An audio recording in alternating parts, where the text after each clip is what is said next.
প্রথমবারের মতো এশিয়ান কাপের মঞ্চে বাংলাদেশের মেয়েরা। প্রতিপক্ষরা যোজন যোজন এগিয়ে থাকলেও প্রথম 2 ম্যাচে চোখে চোখ রেখে লড়েছে বাঘিনীরা। তবে ফলটা পক্ষে আসেনি। থাইল্যান্ডের পর চীনের কাছেও হারায় ভিয়েতনাম ম্যাচটা হয়ে উঠেছে অলিখিত ফাইনাল।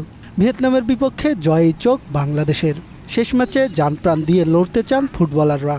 টিমের সবাই সুস্থ আছে, তো আমরা কালকে একটা ভালো ম্যাচ আছে ভিয়েতনামের বিপক্ষে, তো ওই ম্যাচে আমরা জেতার চেষ্টা করব। তো আমাদের কোচ যেভাবে বলবে খেলার জন্য আমরা সেইভাবে প্লে করব। প্রথম 2 ম্যাচ হারলেও ফুটবলারদের খেলায় খুশি সহকারী কোচ আবুল হোসাইন। তার বিশ্বাস ভিয়েতনাম ম্যাচে ভালো করবেন মিলি সাগরিকারা। গতকালকে আমরা ট্রেনিংয়ের রিকভারি দিয়েছিলাম, আজকে আমরা অনুশীলন করেছি এবং ভালো করেছি।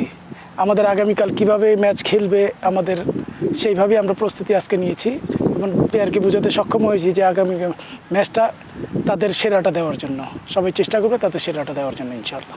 সেরা তৃতীয় দল হিসেবে কোয়ার্টার ফাইনালে যেতে হলে ভিয়েতনামকে হারাতেই হবে, নয়তো হতাশার গল্প লিখে ফিরতে হবে ঘরে। মাজিদুল ইসলাম মাসুদ, গ্রিন নিউজ ডেস্ক।